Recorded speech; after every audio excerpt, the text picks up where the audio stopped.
ayca donc fidèles téléspectateurs comme ni ñu leen ko waxee woon ñu ngi ci actualité Aliou Sow ñu attaqué premier point bi nga xam ne war nga ci waxtaan di Macky dans ses réalisations et précipitations donc dans ses réalisations et inaugurations donc mu mel ni jamono ji il est entre vitesse et précipitation moom mi lay di njiital réew mi le président Sall. Oui c'est vrai que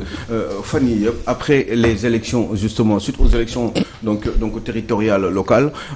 président Macky Sall dafa mel ni dafa day enchaîner ay inauguration ak ay réalisation ak ay continuité dans certaines réalisations qu'il a déjà commencé. Li ma jox prétexte bi mooy dem encore ou avant-hier je sais plus ce week-end en tout cas dem na pour donc par rapport ak terre bi nga xam ne def na Dakar ak Diamniadio. et ben centre-ville Dakar intramuros ba Diamniadio. dafa demoon démb pour inaugurer début donc tabax xaw ma lañ koy wax ou réalisation pour continuer terre bi ba mu yegg donc béréb bi ñuy wax donc aéroport international donc Blaise Diagne ba nga xam ne léegi terre bi day continuer foofu ba pare yemul foofu nee na aussi dina transmettre dina ko continuer ba mu law ci Sénégal yëpp d'abord par Thiès ak Mbour et puis certainement Thiadiaye machin et cetera la totale quoi enfin c'est ce qu'il veut, ce sont ses souhaits donc man bi may xalaat loolu dama ne bon je sais pas il y a quelque chose qui m'est venu comme ça à l'esprit dama ne Macky Sall est-ce que il serait en train de confondre donc vitesse et précipitation. Pourquoi je dis ça? Parce que c'est vrai que depuis un bon moment avant élection yi il y avait rien du tout daanu loon wax ci dara à part terre bi nga xam ne pratiquement toog nañu plus d'un an di wax ni dafa war a commencer et cetera. Il y a eu beaucoup d'échecs, phase d'exploitation, phase de contrôle, phase de je sais pas quoi. Donc finalement mujj na am mais mi ngi continuer ba tey depuis bi élection yi jàllee ne moom dafa bëgg inaugurer ay ndiir am na yu bari war a yu war a am ci réew mi. Alors est-ce que lan moo tax Macky Sall mu en ce moment muy kii est-ce que dafa bëgg a def une grande campagne de communication pour wan Sénégalais yi malgré que yéen ñëpp yaa ngeen may tam dëmm je suis en train de faire des réalisations dans ce pays et je pense que ni c'est d'une urgence justement requise parce que Sénégalais dañuy soxla ay réalisation mais est-ce que aussi loolu kese la Sénégalais yi soxla est-ce que fi mu marqué moom Macky Sall ses priorités dans ce pays maanaam ci wàllum ay infrastructures tabax yi autopont yi tout ce que vous voulez les autoroutes machin est-ce que loolu kese la est-ce que bàyyi na xel ci yeneen forme de réalisation yoo xam ne peut-être bu ko defoon ci les populations yi sénégalais yi di gën di sentir seen bopp ci mbir mi parce que celui qui prend le TER et qui paye jusqu'à Diamniadio 2500 ou 2000 j'en sais rien celui-là il n'a pas forcément tous les moyens pour di ko utiliser ba war ci mën a gis boppam je ne pense pas que foofu bokk na ci priorité am en tout cas pour une majorité de Sénégalais pour pas dire de Dakarois donc dina compliquer trop pour loolu et dans les réflexions j'étais en train de dire que ni peut-être que Macky Sall dafa bàyyiwul xel ni au Sénégal il y a d'autres priorités boo xalaatee histoire agriculture bi par exemple au Sénégal au niveau de la santé et de l'éducation mais surtout l'agriculture bi nga xam ne parce que on parle beaucoup d'autosuffisance on parle beaucoup de cherté de la vie ku ci président bu si ñëw am ci ay problèmes est-ce que bu marqué woon ces priorités wala mu jël au moins sur les réalisations mu ne ok réalisations yi on va les faire mais je vais mettre l'accent dessus je vais mettre le maximum de pognon dedans pour que justement ce pays mu am ay infrastructures facilité déplacement yi autoroute yi et cetera de manière à ce que ñi nga xam ne dañu nekk bitim réew doon ay bailleurs bu ñuy ñëw ci réew mi des fois dañuy soxla yooyu la ñuy njëkk a xool est-ce que dëkk bi accès bi yomb na est-ce que déplacement yi dans le pays yomb na et cetera yooyu dafa bokk ci yi nga xam ne bailleurs yi dañ koy soxla en général pour am justement ay facilité pour mën a am je veux dire avoir envie de venir dans ce pays-là investir dans le pays donc est-ce que du loolu moom loolu la bëgg moom a tax muy forcer affaire bi mais est-ce que aussi ce serait pas une bonne idée qu'il puisse à un moment donné penser que ni peut-être que agriculture bi aussi am na problème parce que li tax muy am problème moom mooy dafa am un link direct entre l'agriculture et l'autosuffisance dans un pays parce que dëkk boo xam ne mbay mi dafa manqué wala mbay mi dafa nasaxal wala doxul comme il faut véritablement wala on n'a pas mis assez de moyens ou en tout cas si les moyens ont été mis n'ont pas été injectés dans les bons endroits peut-être que aussi yooyu yëpp ce sont des questions qui sont à poser est-ce que Macky Sall def na luy war ba li nga xam ne mooy priorité sénégalais parce qu'une majorité de Sénégalais a besoin juste de 2 ou 3 choses. mooy maanaam buñ juddoo ñu màgg. ñu seen parents yi am liggéey. pour ñu dem di liggéeyi xale yi bu ñu feebaree ñu mën leen a faj. qu'on vive à peu près normalement maanaam di lekk ba suur di naan ba mandi et puis di am un petit peu de dignité en tout cas ce minimum incontestable bu feebaree nga faju yi demee noonu ngay sol lu normal. yaa ngi dégg di doxi say soxla te di am jàmm. te loolu pour loolu il faut atteindre le maximum de population maanaam nga atteindre les classes moyennes parce que dëkk bu classe moyenne bi vivrait normalement rek dëkk bi day dox parce que bu boobaa dañuy consommer te bu ñu consommer maanaam ça veut dire que économie bi day tourner ndax échange day bari mais bu fekkee ni c'est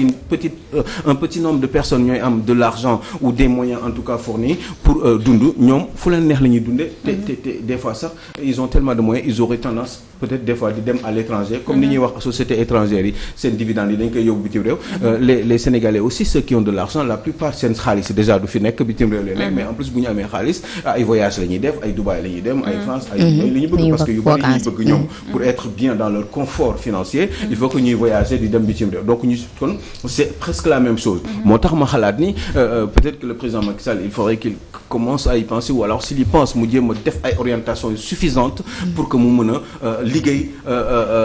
vers les populations directement et ces populations c'est la grande majorité qui s'appelle la classe moyenne ñi nga xam ne rek liggéey rek lañu soxla di xëy di gont di wàcce di mën a fay seen loyer di lekk ba suur di toppatoo seen i doom bu ñu fajoo bu ñu bëggee faj ñu faj leen bu ñu waree dem école ñu dem école bu ñu waree vêtir maanaam ñu solal leen te ñooñu pour nga atteindre leen il faut que nga développer yenn secteurs yi les petites et moyennes entreprises et pour cela je pense que ni li mu waroon njëkk a def surtout li ñuy poser un problème mooy mu calquer wu son intelligence et ses idées sur l'autosuffisance comment faire pour que ce pays puisse ñu nekk di lekk ba suur di naan ba mandi parce que un pays où effectivement vous avez un petit poulet benn ginaar buy def 2 kilos 500 ñu la koy jaayee pratiquement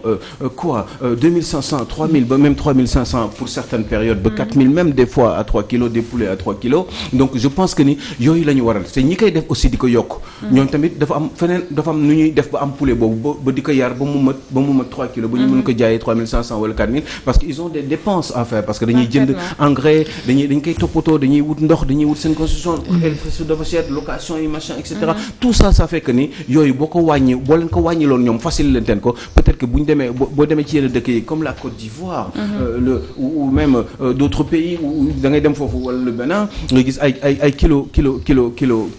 yàpp ay bu ñu togg ba pare jox la ko defaral la ko ci dans un plateau et ben 1500 francs lay jar alors imaginez ki nga xam ne moom moo defar loolu yëpp ginaar bi ñaata la ko jëndee certainement à moins de 1000 francs CFA te pour loolu il faut que ginaar yi ak xar yi ñu leen di développer il faut que imaginez bien mburu bi ñuy wax ni dafa cher au Sénégal mais c'est parce que pratiquement ñaata tankers des cargos de 50 000 tonnes au Sénégal ñooy wàccee blé bi doon jógee lu ci bari en Europe surtout en Ukraine bi nga xam ne tey jii nii dafa am problème te blé boobu la ñuy utiliser pour faire du pain donc quand on est en train de discuter oui mburu bi yokku na 175 200 225 250 yooyu yëpp di ko xeex c'est parce que en réalité lu ci bari ñun dañu dépendant de ces pays là et pour cela dëkk boo xam ne am na pratiquement 1600 heures de soleil par an nga xam ni waroon nañ di mën bay noor di bay nawet am nañu juróomi dex mënoon nañu xëcc ndox bi tasaare ko Sénégal suñu nappe phréatique yi day fa da ngay dem ko yenn béréb yoo xam ne da ngay gas tuuti rek tuuti sa pelle rek nga génnee ndox alors que ça veut dire que nappe phréatique bi am na ndox mënoon nañ di siyee di bay noor di bay nawet di am ay fruits di am lépp di am loo xam ne mën nañ ko dundee ba nga xam ne bu desee sax maanaam dañuy am ay industrie de transformation yoo xam ne xëy na yooyu bu ñu ko dajalee moom mooy jël bagage yooyu def ko ci ay paquets yóbbu ko ci dëkk yi nga xam ne xëy na dañ ko soxla parce que on a tout on ne peut pas continuer à attendre tout le temps nawet ñetti weer maanaam sax des fois du mat pour mën a naan dañuy togg dañuy jëmbat ay mbir il faut que qu'on le fasse de manière continuelle pendant toute l'année pardon man li ma jàpp mooy Macky Sall gaa mu ngi def ay réalisation comme ni nga ko waxee. c'est que man sama problème ak Macky rek moom mooy maanaam il n'est pas bien conseillé ou bien moom xamul dégg nga lan mooy maanaam priorité yi. damay jox benn exemple gis nga train maanaam train bi ñu def nii temps yi TER bi et pourtant am na gi nga réseau bi maanaam bu defaraatoon bu demoon li mu dépensé fii dama ne li mu dépensé fii bu delluwaatoon dégg nga defar réseau bi Dakar Saint-Louis Dakar Tamba Dakar Ziguinchor Dakar kii xam nga loolu rek mën na defar suñu économie lu tax da ngay xool ñambi bi dama jox sama exemple ñambi bi fan la ñuy gën di béy kii xool ñambi exemple da ngay jëlee côté Tivaouane yéeg ci kaw côté yooyu noonu tey ñooñu dañuy bay ñambi ba pare du ñu am nu ñu koy indee pour jaay ko y a un problème boo xam ne pour maanaam bu ñu bayee ba pare pour maanaam indi ko ci ñi koy jënd ñun ñii nekk ci taax yi ñun duñ ko mën a jot. du accessible parce que xam nga lu tax parce que fu mu nekk nii train yaa ngi xam nga yéen a ngi fàtte xam nga train bi daan na dem Saint-Louis xam nga léegi train bi dematul Saint-Louis xoolal zone boobu yëpp xoolal culture bi nekk ci yoon boobu yëpp tey jii nous on a des problèmes pour maanaam ñooñu di béy foofu ñooñu léegi loolu mooy indi exode bi ñooñu bu ñu toogee di bay te du ñu am lu ñuy jaay dañuy bàyyi mbay bi foofu ñëw Ndakaaru. dëgg la loolu moom leer na Sénégal moom. xam nga loolu la xam nga léegi nag tey jii. li mu def ci terre bii réal xool nee na leen nag ni mu ngi doon kii terre pour dem yóbbu ko xaw ma lan ba AIBD. mais loolu yëpp waaye am na lu ko gënoon. train bi doon commencé waat di daw. mais dama dem gis nga bi ñu demee Moscou Babacar mii duma kii gis nga Moscou gis nga déplacement dëkk ak dëkk nu mu soree. mais ñun train lañ ko jël. train ngeen jël. te dafa gaaw. waaw. train bi jël nañu yóbbu nañu ba foofu. man loolu laay wax dama ne Macky Sall ci boppam moom ci boppam li mu war a def xam nga moom mooy lan. moom mooy demander ñu jox ko information yii. li askan bi gën a soxla loolu dëgg la Aliou Sow li coach wax am na solo mais il faut aussi ñu dem si kàddu yi nga xamante ne amaana Ibrahima Sène yëkkati na ko parce que moom àdduna jëmale ci li nga xamante ne moo di candidature le président Sall di xam ne ni que jamono ji jarul sax muy xalaat li nga xam ne moo di candidat ci élection 2024 yi. est-ce que li tax parce qu'on pourrait faire une corrélation entre li Ibrahima Sène wax ak li Macky Sall ak acte yi Macky Sall di poser est-ce que Macky Sall bu nekk di précipité wu xam nga maa ngi leen doon wax de tout à l'heure à l'entame que aurait-il lui le président de la République confondu vitesse et précipitation est-ce que nekkul di jéem tafe mbir yi pour teg ci bëtu sénégalais yi quelque chose qui pourrait éventuellement lui faire penser à un éventuel ou une éventuelle candidature donc pour un troisième mandat est-ce que du loolu mais on peut pas aussi donner notre langue au chat parce que finalement loolu dara wóoruñu si est-ce que nekkul aussi juste rek pour jóg pour liggéeyal réewam mën fi teg dara nga xam ne bés bu fi jógee aussi dina am une certaine continuité dans le travail parce que le travail quand même l'objectif principal c'est de développer justement ce pays qui est le Sénégal donc peut-être que moi j'aurais pensé que ni train baax na oto baax na camion baax na lépp baax na dëkk il faut des infrastructures en général mais il faut surtout que ce soit des infrastructures yoo xam ne dafay adapté wu par rapport au monde parce que celui qui est à l'étranger et qui a de l'argent et qui a envie de venir dans ce pays moom train yi dafay soxla ay train yu baax pour se déplacer est-ce que train yu yàgg yi ñoom Arigoni machin ces trains là boo demee Thiès ak yooyu xam nga ni yooyu mënul dox léegi il faut booy defar ay train da ngay defar ay train yu bees doo defar train yoo xam ne ay rails yoo xam ne rails yi dafa existé woon depuis 1940 ou 1917 ou même j'en sais rien yaa ngi dégg donc je crois que bu ñu defar ay train yu bees il faut ñu defar ay train yu bees yu baax maintenant est-ce que xam nga problème du foofu ay train kese il faut ñu defar train mais defar aussi tali yu baax defar régler les pistes rurales Macky Sall yokk na ci lu bari quand même parce que man je suis pas là pour travailler pour wax leen seen bilan bi ñu def mais dans le fond bu fekkee ne nit nga te xam lu bari xam nga ni Macky Sall yu bari def na ko fii ci biir boo demee ci piste rurale di nga gis ni il y a beaucoup de de route yoo xam ne Macky Sall def na ko fi mais doy nag doyul moi je pense que il faut mu laal fu nekk et puis bu fi jógee keneen ñëw continuer mbir mi par exemple pour l'agriculture il faut que mu développer agriculture parce que nit ñi il faut ñu lekk ba suur il faut ñu naan ba man il faut ñu dem école il faut nekk ci jàmm il faut bu ñu feebaree ñu mën a faju ñu faciliter leen yenn soins médicaux yi et cetera dans le cadre d'une solidarité générale di surveiller impôts yi nga xam ne moom la nit ñi war a fay ñi am alal ci biir réew mi parce que réew mi moo tax ñu am ko ñu war a fay dans le cadre d'une solidarité nationale parce que impôt il faut ñu koy fay ndax xaalis ñaar lañ ko jël da nga koy lebi pour liggéeyal sa réew après ëllëg nga fay ko wala nga jël ko ci ay impôt yooyu nag dafa doyul des fois taxes yi nga xam ne moom la ñu war a teg ci ndoonu yenn borom alal yi nga xam ne dañuy ñëw di jël seen alal bu ñu ko gañee du ñu fay impôt ba pare di jël ay avion di dem bitim réew di indi ay oto yu bari di dépenser machin di faire ce qu'ils veulent dans ce pays alors que ils ne payent pas des impôts ñooñu dañ leen war a surveiller du question soxor wala yooyu boo nekkee ci réew bari fa xaaj da nga war a fay ay impôt loolu sax la yàlla wax ana asaka ak yi demee noonu ñun ñu ay jullit la ñun ñoo waroon njëkk nangu def loolu comme yefaa nag c'est pas évident que l'être humain par essence est égoïste il va falloir faire quelque chose mooy ñu forcer leen loolu forcer leen ko di leen surveiller di xool li ñuy gagner di xool lépp parce que dañ ko war a xam ndax ci réew mi la ñu gagner alal boobu te alal mënoo gagner alal yow kese boo dëkkoon ci béréb parce que c'est pas parce que y a d'autres acteurs économiques yoo xam ne da nga nekk ak ñoom nga deux agents économiques xam da nga nekk ak ñoom ngeen lié wundoo ensemble moo tax yow nga gagner plus que eux parce que say employés lañ parce que machin mais ces employés là ils ont besoin de se soigner ñi tax nga gagner xaalis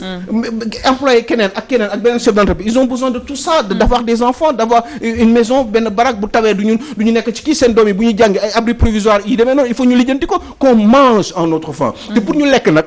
mais ki lay jox nga lekk di la jaay mais wax dëgg yàlla bu ko defaree ci dëkkam mais moom lu ko neex la lay jaayee moom mooy xool transport bi ñaata la koy coûter moom mooy xool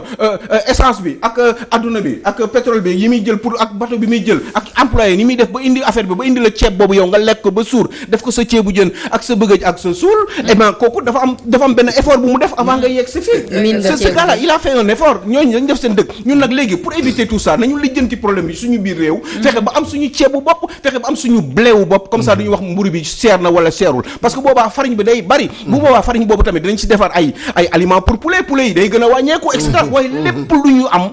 lépp lu ñu soxla bitim réew lañ koy jëlee mais ki nekk bitim réew mais il fait ce qu'il veut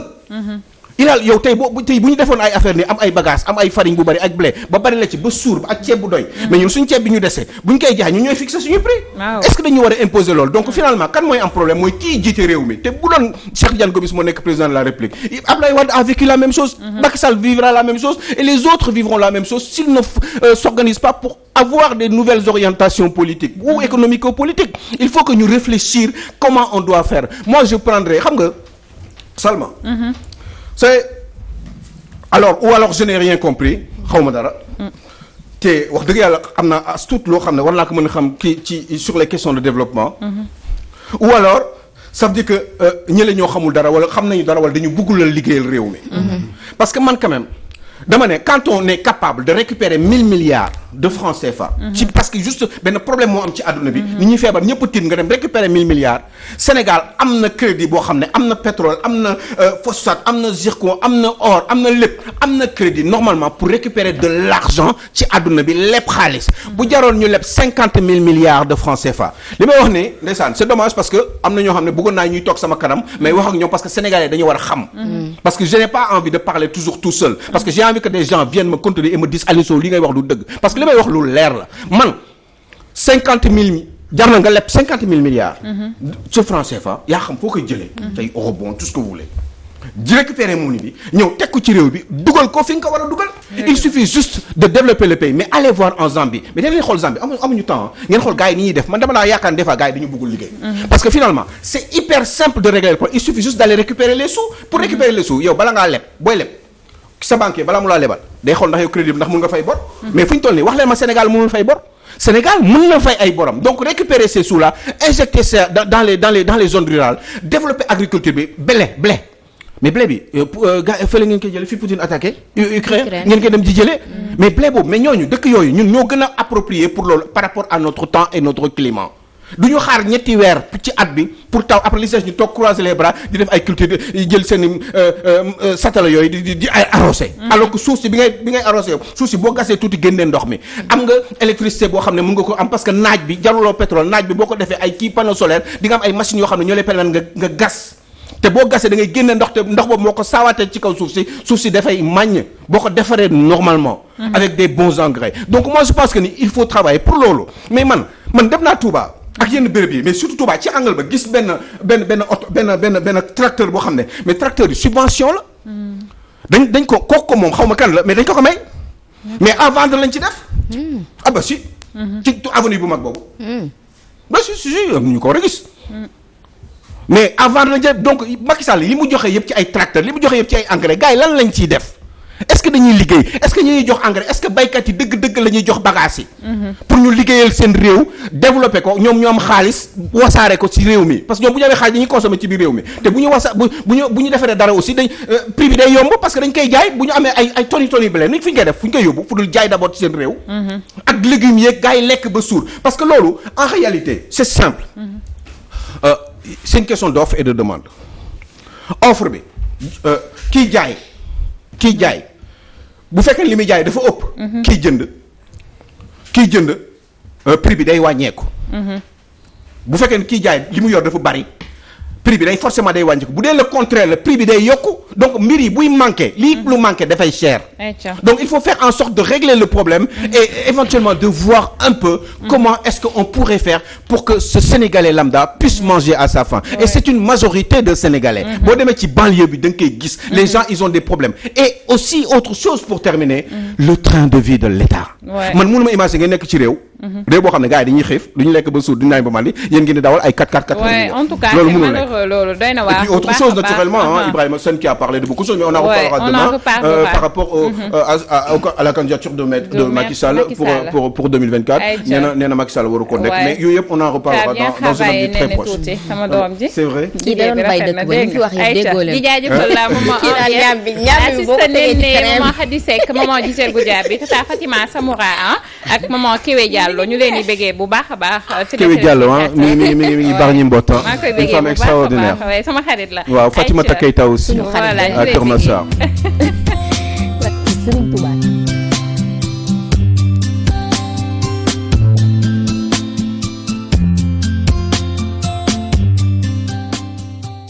waxuma yii de. ayca fidèles téléspectateurs